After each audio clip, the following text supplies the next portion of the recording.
Hi, thank you for attending this meeting.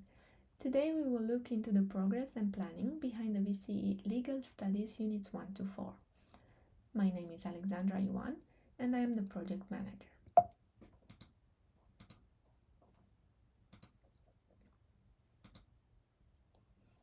First things first, let's look into the overall project plan. This project involves the build and delivery of 2 VCE Legal Studies textbooks within the EdTech space.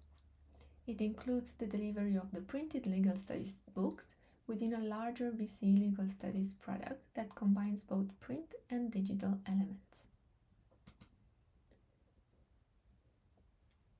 Why is waterfall methodology suitable for this project? As this is a printed product, it has a start and end date that are clearly defined. Knowing the exact print deadlines that are set in agreement with our printers means that the project is worked in steps, segmenting the workflow according to the end date.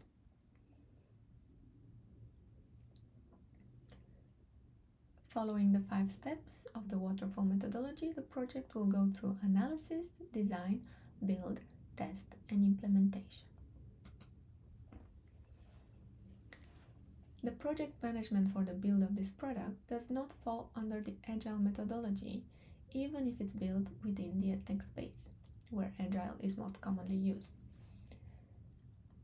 Some elements from Agile methodology, such as multiple rounds of QA, going back and forth between designers and authors until a lesson is completed, can be seen, but the overall project is not an Agile project because it is a time-bound project with a clear start and end date that are not flexible.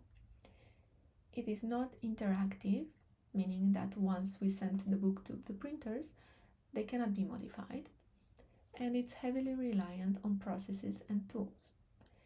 Any changes after the project starts will be very problematic, putting the success of the project in danger.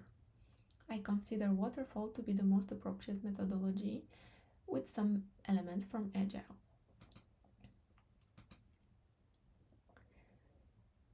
The purpose of this project is to deliver the build of the new VCE Legal Studies product in line with the latest VCA changes. In scope, we have the typesetting, reviewing, revising of lessons, merging the lessons into chapters and then into books, and signing off the textbooks and sending them to print. Our scope does not include the design of template and covers or the authoring of lessons. Main risks are the changes in legislation, which can affect the accuracy of the content. Also, potential availability issues from our authors during the exam period, as they are all students. And then there's the fact that designers are shared across books, which can lead to understaffing if other books require them. Looking at the risks ahead of time can allow us to prepare. The ways to mitigate the risks involve planning around them, scheduling the content that can be affected by changes in legislation to be tackled later on once we have clarity. Also, regarding authors, we plan to build a solid backlog of manuscripts before they go into exam period. And regarding the issue of designers being shared, by keeping a constant communication with our resourcing team, we should have built more flexibility into our ways of approaching this to reduce or increase output from designers according to our needs. Here is a quick look at our milestones. Main ones would be the sales samples. The most important one is the start of collation, which will affect if we're on time or not for delivering book 1 and book 2. Key stakeholders and roles and responsibilities.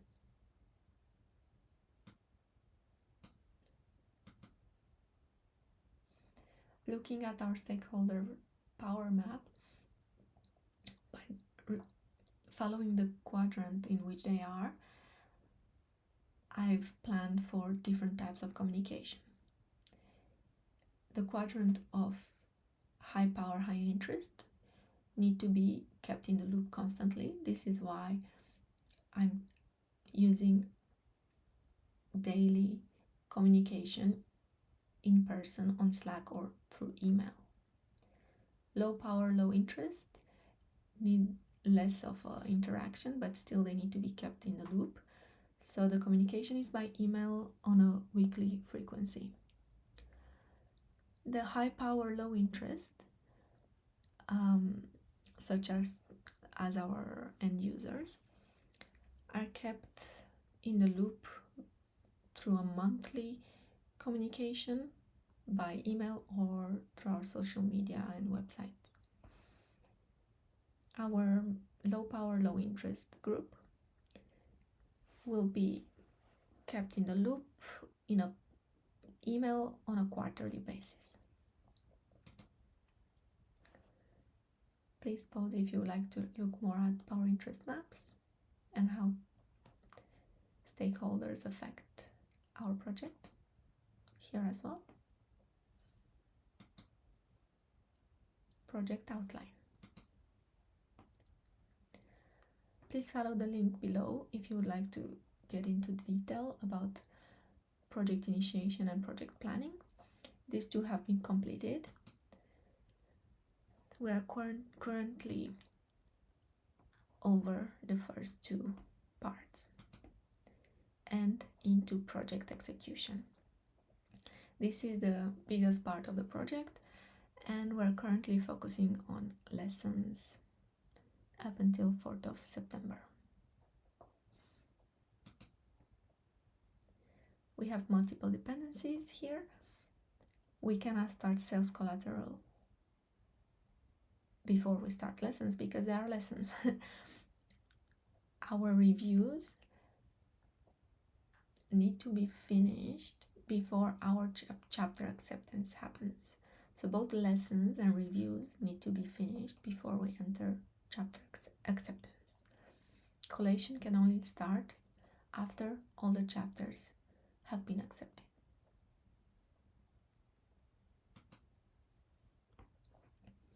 Next will come project monitoring and control, which will mean merging the files and signing of the book, and the project closure with archiving and postmortem.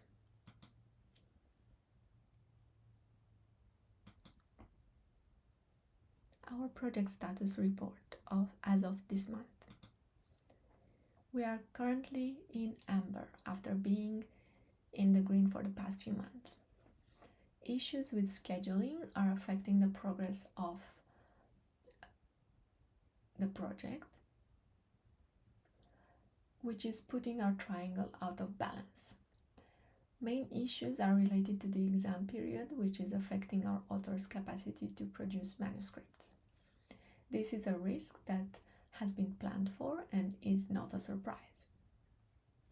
Another issue affecting our progress is related to unforeseen significant changes in content that leads to time blowouts.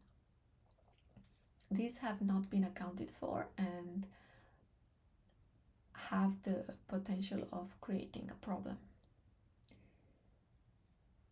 In this report, we are currently in amber because of these changes. They required the design team to rework specific lessons, blowing out our time. Nonetheless, on a positive note, the design team is performing exceptionally, increasing their efficacy and reducing their time per piece of content to 3 hours per lesson, which is much lower than the initially anticipated 5 hours per lesson. This will allow us to win back the time that we're losing by revising those lessons that had to be reworked. This brings us to managing our scope change. As mentioned in the previous slide, the accumulation of considerable changes in content coupled with further changes that are expected in the near future thanks to those changes in legislation means that our project management triangle is in jeopardy, specifically in our time, which we would require more of. Following discussions with relevant stakeholders, it has been decided that we will adjust our scope by removing the chapter reviews. This change will not affect the quality of the product, but will help us manage time better and achieve a successful delivery of our product at high quality and within budget. If we do not adjust our scope, then our time blowout will get out of hand and jeopardize the quality and even our ability to deliver the book in time for print.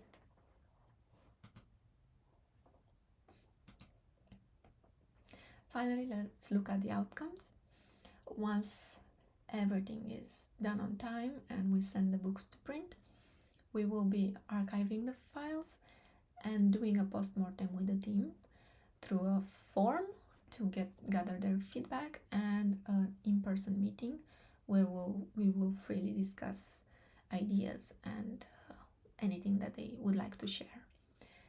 Finally, we will celebrate on the 1st of November once everything is done and dusted. That's it for me now. Thank you, and we'll talk about this next month.